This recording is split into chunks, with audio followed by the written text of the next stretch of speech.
7.2 Properties of Parallelograms. What's special about parallelograms? We'll find that out. So, wait, what the heck's a parallelogram? A parallelogram. So, parallelogram, it's a quadrilateral with two sets of parallel sides. So the opposite sides are going to be parallel. You're not going to have consecutive sides that are parallel because, hey, if they're consecutive, they touch, and definition of parallel, hey, they cannot intersect. Lines that are parallel are lines in the same plane that do not intersect. Well, these intersect, so they cannot be consecutive sides. They have to be opposite sides. So these opposite sides are parallel to each other, and these opposite sides are parallel to each other. That's a parallelogram. Now, there's some special things about parallelograms. And one of the things we have these nice, beautiful theorems right here, which is, what a waste of time writing all that stuff. Here, I'll just make a faster way of doing that. We'll combine those two and use just for one theorem. In a parallelogram, I'm going to put this in your notes. In a parallelogram, the opposite sides are congruent. These opposite sides, well, it's a parallelogram, so we know the opposite sides are parallel. They're also going to be congruent. Opposite sides are parallel, and they're congruent. Not only that, the opposite angles are congruent. What? Yeah, these angles are opposite each other, so that means this angle and this angle are congruent to each other. These are opposite angles. That means this angle and this angle are congruent to each other. So this theorem right here takes these two and puts it into one, so you don't have to write so much. It's a long-winded way of saying that. Okay. Next, we have this theorem right here. This is on page 369. Put this in your notes as well. Okay. This states if a quadrilateral is a parallelogram, then the consecutive angles are supplementary. What? That's a parallelogram. That means the consecutive angles, these are consecutive angles. These two will add up to 180. These are consecutive angles. These two angles will add up to 180. These two angles are supplementary. They add up to 180. These two angles are supplementary. This angle plus this angle adds up to 180. These are opposite angles. They're congruent. These are opposite angles. They're congruent. Consecutive angles are supplementary. Consecutive angles are supplementary. Okay. This one, parallelogram diagonals theorem, states if a quadrilateral is a parallelogram, then its diagonals bisect each other. So here's a parallelogram. You have a diagonal. That means this is the midpoint of both diagonals. So if you have something like this, and that means we're not saying that the diagonals are the same length. No. We're saying that's the midpoint of this diagonal. That distance is congruent to that distance. We're also saying that's the midpoint of this diagonal. This distance, same as that distance. That distance is congruent to that distance. That's what this is saying. Okay, dokies. Make sure you put that in your notebooks.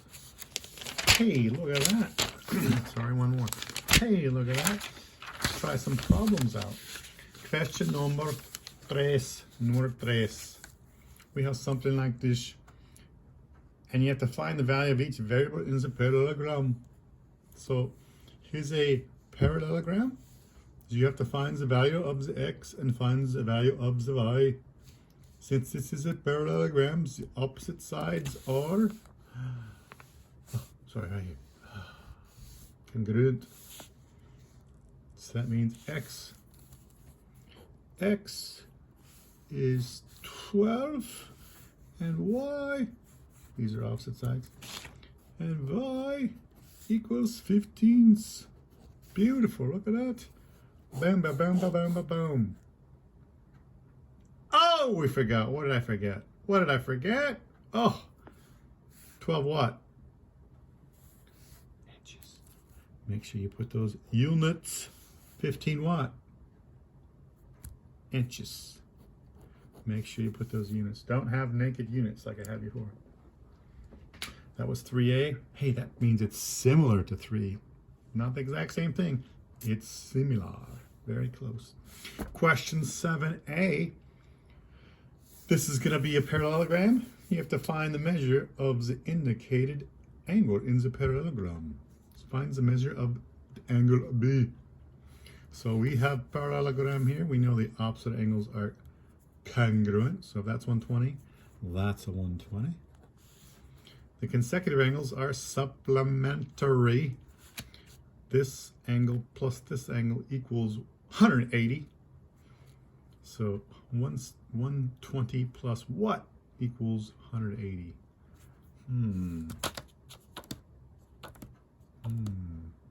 60.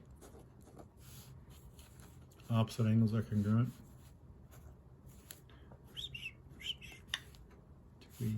Degree. Opposite angles are congruent. Opposite angles are congruent. Are these supplementary? Do they add up to 180? Yes. Do these add up to 180? Yes. Do these add up to 180?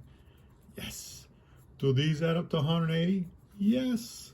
Angle B is 60. Boom. Degrees. Don't forget the degree symbol. Don't leave. That's a naked number, just 60. It's 60 degrees. Okay. Next.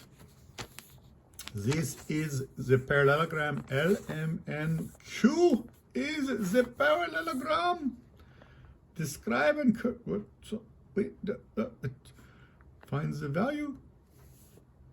Oops. I don't want to go there. That's number 9. Sorry, 9A. Gotta learn how to read. Question number 9. A. So it's not 9, it's 9A. It's similar. This is a parallelogram. Find the indicated measure and parallelogram LMNQ. Explain your reasoning. Find the measure of LM. The distance from L to M. L to M. Hey, that distance is opposite this distance. And then we know in a parallelogram, these are parallel to each other and the same length. So LM, the same as this, is 21, equals 21. Boom! 21 feet, 21 miles, meters, inches, centimeters.